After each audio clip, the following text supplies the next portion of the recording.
عليكم إن شاء الله. اليوم راح نحكي عن المحاضرة الثانية مال Respiratory Histology اللي هي Trachea and Bronchial tree. Okay. أول شي عندنا larynx. Larynx is a short passage 4 by 4 centimeters for air between the pharynx and the trachea. Okay. يقول لنا larynx هو passage يعني طريق يقدر يفوت بيه الهواء ويكون بين الفارنكس والتراكيا. هاي التراكيا والفارنكس. فهنا عندنا larynx. Its wall is supported by hyaline and elastic cartilages to maintain an open airway and participate in sound production. Okay. larynx الوال مالته يعني المحيط مالته نلقى بيه hyaline and elastic cartilages. راح يسوي لنا راح يعطينا support يعني راح يصير مثل السند للوال. وهاي الشي لما نستخدمه اللارynx شنو الفانكشن مالته شنو وظيفته؟ الوظيفة مالته أول شي هو يساعد بتكوين الصوت. يعني اللارynx مهم جدا بالصوت وهم راح يساعد الهايلين والإلاستيك كارتلج راح يساعدنا حتى maintain يعني حتى نحافظ على الأوبن airway يعني المجرى مال الهواء لازم يبقى مفتوح على مود نقدر نكون الصوت. فراح يساعدنا الهايلين والإلاستيك كارتلج بهذا الشي. اوكي. ثاني شي عندنا الابيجلوتس. Epiglottis is a flattened structure and it projects from the upper rim of the larynx. Okay. يقول لنا الابيجلوتس هو flattened. شنو يعني flattened؟ flattened معناته مثل المسطح. Okay. Projects from the upper rim of the larynx يعني راح يطلع لنا من الفوق مال larynx. هذا نشوفه هنا الابيجلوتس يطلع من الفوق مال larynx. The upper or lingual surface is lined by stratified squamous epithelium. الابيجلوتس بسيرفس يعني أول شي الجهة اللي فوق وبالجهة اللي جوا. الجهة اللي فوق اللايننج مالتها حتكون stratified squamous epithelium. دا نشوفها هنا stratified squamous. والجهة اللي جوا اللي هي laryngeal surface أو lower surface اللايننج مالتها هي respiratory epithelium. respiratory epithelium حكينا عنه بالمحاضرة السابقة وقلنا النوع مالته هو pseudo stratified ciliated columnar. هنا هم دا نشوفه. Lamina propria contains mixed mucus and serous glands. Okay. Lamina propria مالته شنو نلقى بيها؟ راح نلقى بيها mucus glands وراح نلقى بيها serous glands. اوكي. بالهيستوما الكورس الأول حكينا عن الميوكس glands وحكينا عن السيريس glands.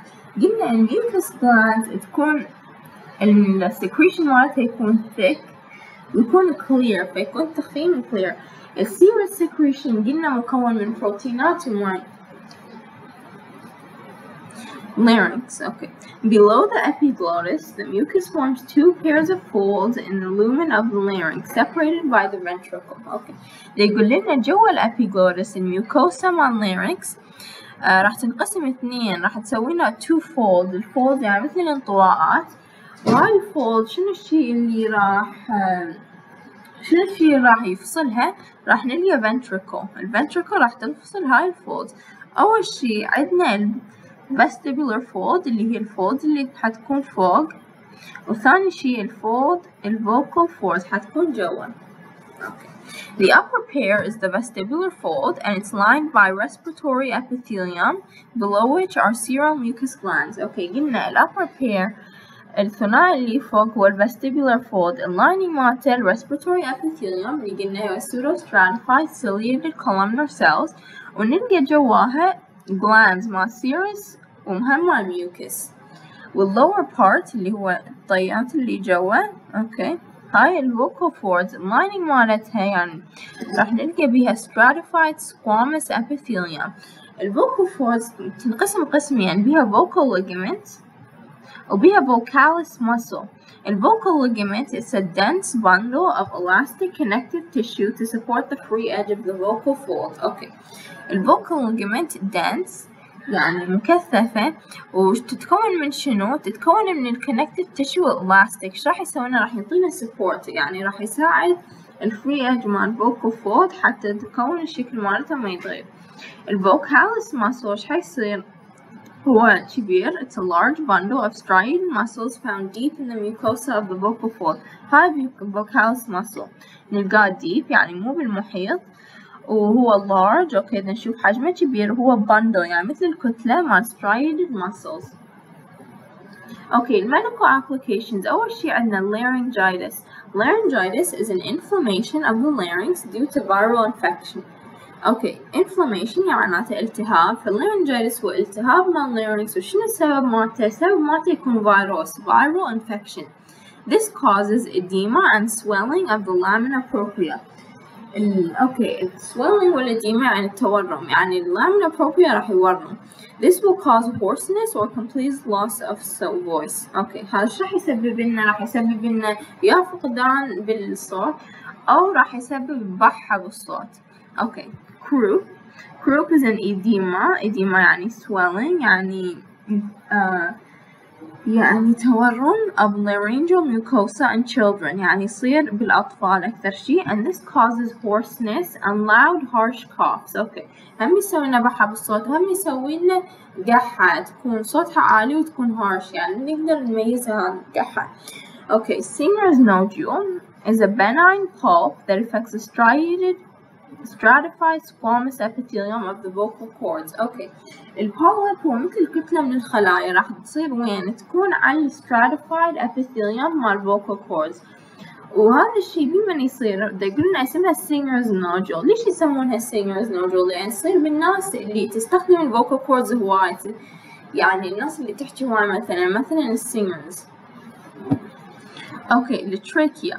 Trachea is a thin walled tube about 10 to 12 centimeters long, 2.5 centimeter diameter, extends from the larynx into the thorax where it bifurcates into two primary bronchi. Okay, الtrachea يقول لنا هي tube. Okay, هذا نشوفها هنا tube. Thin walled يعني المحيط مالتها يكون كلش خفيف، الوال مالتها، والطول مالتها بين 10 سنتيم و 12 سنتيم، الدايمتر أو القطر بسنتيمين ونص. اوكي وراح تصير نلقاها من اللارynx وتودينا وين؟ للثوراكس، تنزل للثوراكس. bifurcate شنو bifurcate؟ معناته راح تنقسم قسمين، باي يعني اثنين، فالقسمين شنو هي؟ البرايمري برونكاي. هذا نشوفها هنا عندنا two primary bronchi. Okay, the wall of the trachea هو مكون من 3 layers، يعني ينقسم 3 أقسام. أول شي الميوكوسا، نشوف الجو كلش، وراها السب ميوكوسا، وآخر شي التراكيو ادفنتيشا. أوكي نبدأ بالميوكوسا. احنا من نسمع ميوكوسا معناته عندنا epithelium وعندنا lamina propria. الابيثيليوم شنو النوع مالته؟ هو respiratory epithelium، دا نشوفه هنا اللي قلنا هو pseudo stratified ciliated columnar epithelium. وعندنا lamina propria. lamina propria تتكون من شنو؟ loose connective tissue with serous mucous glands. اوكي lamina propria هو connective tissue يكون loose، وهم راح نلقى بيه glands. هاي الجلاندز serous وmucus. اوكي submucosa اللي هو اللاير الثاني، القسم الثاني، contains 16 to 20 C-shaped hyaline cartilage rings. اوكي submucosa راح نلقى بيه C-shaped rings، هيك C على حرف السي. وليش عندنا هاي C-shaped rings؟ in men reinforces the wall and keep the tracheal lumen open. اوكي التراكيا من يفوت الأكل مثلا، يفوت بالإسوفيجس، التراكيا راح يصير بيه collapse، يعني راح يصغر حجمه شوية.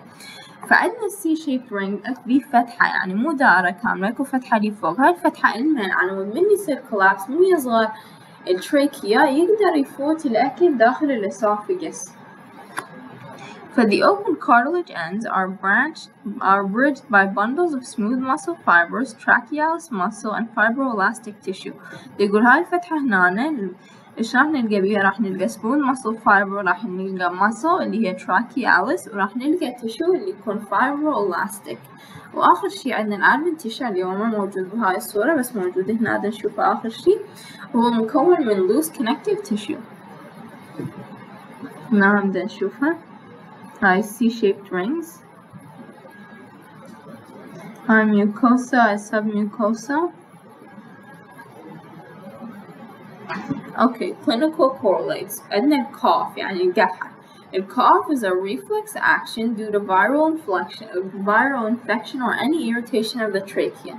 اوكي اذا عندنا اي شي دا يسوي irritation، يعني مثلا دا يسدد التراكيا، او اذا اكو فداست او فشي بالتراكيا داخل، او اذا عندنا viral infection يعني فيروس، راح يسبب لنا بقحة. القحة تنقسم نوعين: dry cough و productive cough. dry cough there is no mucus. اوكي ما عندنا اي mucus، يعني تكون قحة جافة نسميها. It's treated by cough suppressants that act on the vagus nerves. Okay. Well, productive cough is treated with expectorants which help to loosen the mucus that covers respiratory mucosa. Productive cough بيها mucus، يعني بيها مثل البلغم. شنو التريتمنت مالتها؟ شلون راح نوخرها؟ راح نستخدم expectorants. expectorants ايش راح تسوي؟ راح تسوي loosen the mucus، راح تسوي شوي مثل اللوكر، راح تخففه على مود يقدر يفوت، على مود يقدر يطلع. اوكي هنا عندنا مثل التيبل دا نشوف بيها الهيستولوجيكال features مالت الجلاندز والماسكيولوسكيلتال سبورت والابيثيليوم اللي دا نلقاه مثلا بالنيزل كافيتيز او بالسوبيريور نيزل كافيتي، نازوفيرنس والليرنكس والتراكيا، وهذا مجرد اطلاع يعني ما لازم نحفظه، بس هو احنا راح نعرفه بالسلايدات. Okay, the bronchial tree. The trachea divides into two main bronchi. Okay, قلنا أول شي عندنا التراكيا راح تتقسم قسمين، راح تسوي لنا primary bronchi اللي هي right والleft. And each enters the lung through the hilum، يعني عبر الهايلم راح يفوتن باللungs اللي هي الرئتين. Where the arteries, veins, and lymphatics enter and leave the lungs. Okay, each primary bronchus courses downwards, dividing into three secondary bronchi in the right lobe. Okay, الرايت لوب يعني اللوب اليمنى راح تنقسم لنا 3 أقسام، 3 secondary bronchi نشوفهن.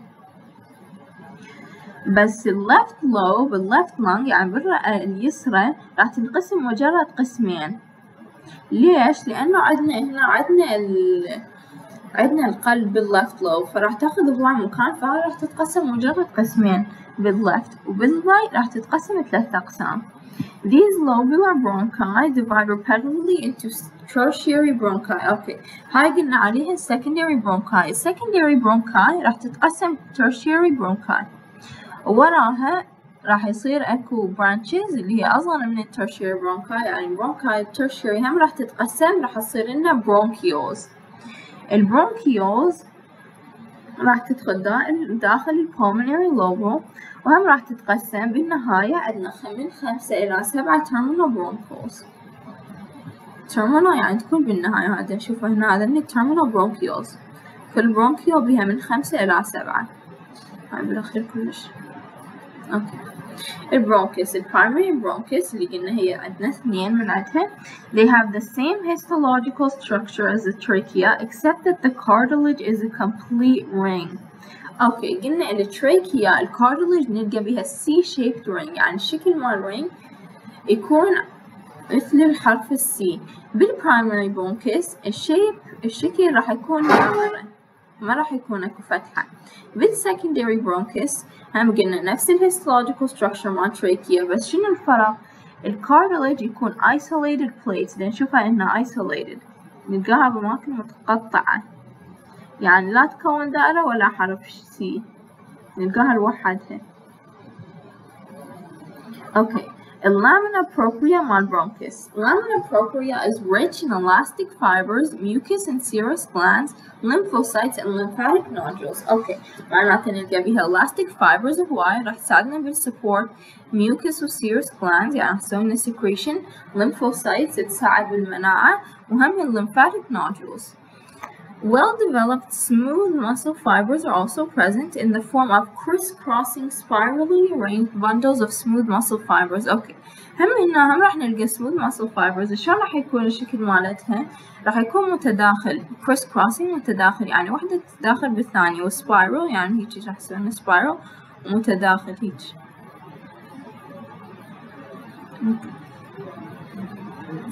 Bronchioles اللي قلنا هي آخر شي التقسيمات، آخر شي راح نوصل للبرونكيولز.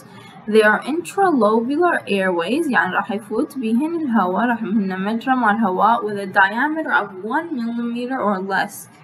يعني diameter مالتها يكون أقل من مليمتر.